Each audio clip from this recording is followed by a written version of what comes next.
सुप्रभात बच्चों। आज हम करेंगे हमारा जो पहला कवि था सूरदास, उसके अभ्यास के प्रश्न। ठीक है बेटा, अभ्यास के प्रश्न का पहला और दूसरा मैंने आपको करवा दिया था। आज करेंगे प्रश्न नंबर 3। गोपियों ने किन किन उदाहरणों के माध्यम से उद्धव को उल्हाने दिए। उल्हाने मतलब ताने देना, शिकायत करना। वे कहती हैं कि हे उद्धव, हमारी प्रेम भावना हमारे मन में ही रह गई है। हम तो श्री कृष्ण को अपने मन की प्रेम भावना बताना चाहती थी, किंतु उनका यह योग का संदेश सुनकर तो हम उन्हें कुछ भी नहीं बता सकी। जब उद्धव योग का संदेश लेकर आया था, तब गोपियां योग के संदेश को सुनकर कहती हैं कि हमारे मन की बात हमारे मन में ही रह गई है।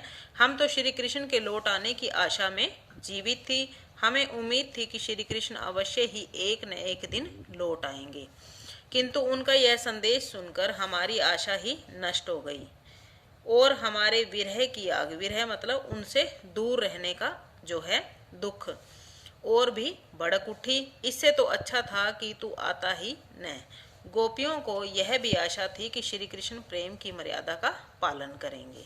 वे उनके प्रेम के प्रतिदान में प्रेम देंगे। प्रेम के प्रतिदान मतलब प्रेम के बदले में प्रेम देंगे, किंतु उन्होंने निर्गुणोपासना का संदेश भेजकर प्रेम की सारी मर्यादा को तोड़ डाला।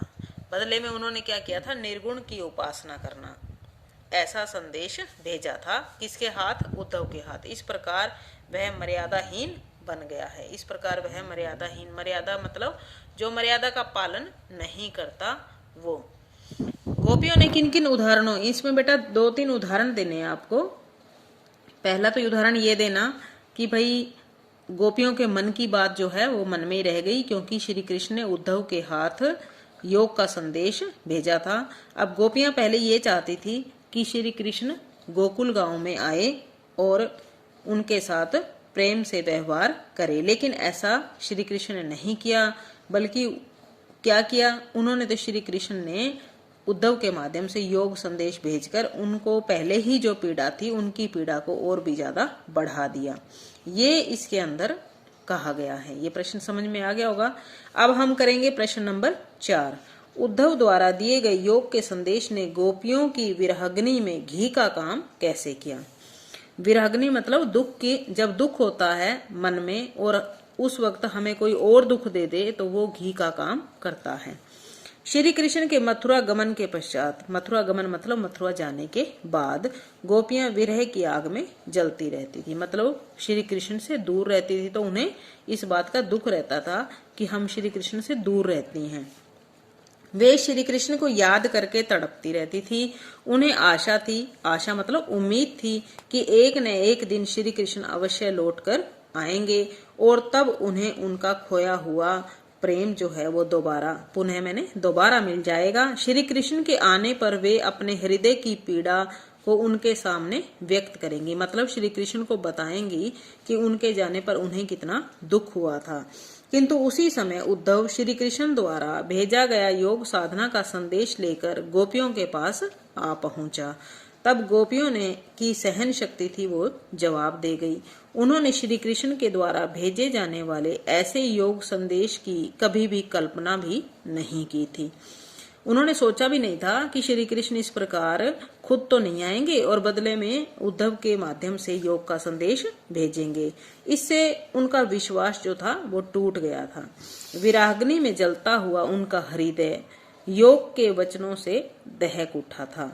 योग के संदेश ने गोपियों की विराग्नि में घी का काम किया।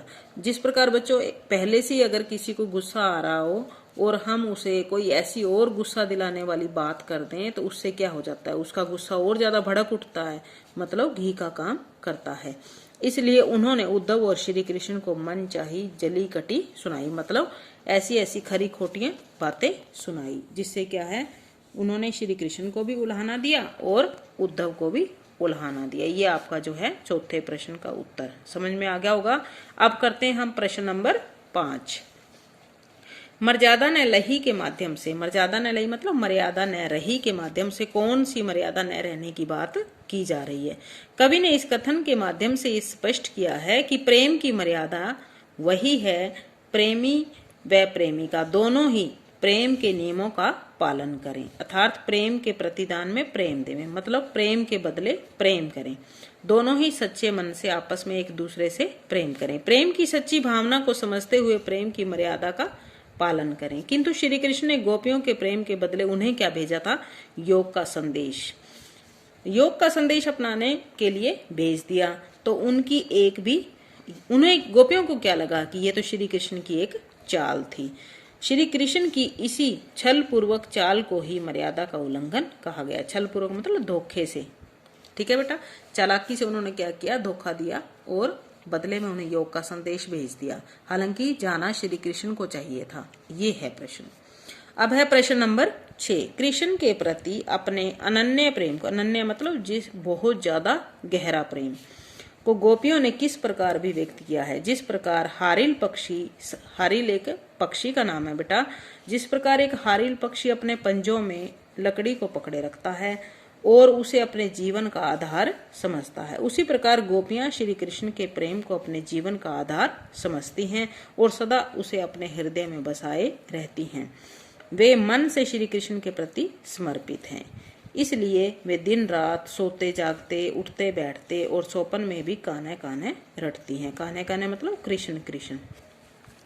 इस प्रकार गोपियों ने श्री कृष्ण के प्रति अपने अनन्य प्रेम को अभिव्यक्त किया है। अब इसे समझो। देखो बेटा, जिस प्रकार एक हारिल पक्षी होता है वो हमेशा अपने पंजों में क्या है? एक लकड़ी पकड़े रखता है और उसे यह लगता है कि जब तक मैं ये लकड़ी पकड़े रखूंगा तब तक मेरे जीवन का आधार ही यही है, तभी मैं जीवित रहूंगा। उसी प्रकार जो गोपियां थी वो श्री कृष्ण को हमेशा अपने मन में रखती हैं और हमेशा उनकी अर्चना करती हैं, पूजा करती हैं, प्रेम करती हैं, और वो यही समझती हैं कि जब तक श्री कृष्ण को हम मन में याद करती रहेंगी, उनका जाप करती रहेंगी, तो हम भी हमेशा श्री कृष्ण के प्रति पूर्ण रूप से समर्पित रहेंगी, तभी हमारा जीवन रहेगा। तो ये होता है अनन्य प्रेम की अभिव्यक्ति। हमने आज क्या किया बेटा? प्रश्न नंबर 3, फिर प्रश्न नंबर 4, फिर प्रश्न नंबर 5 और फिर प्रश्न नंबर 6। आज बेटा इतना ही।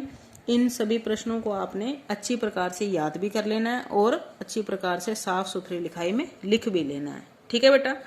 Okay, thank you.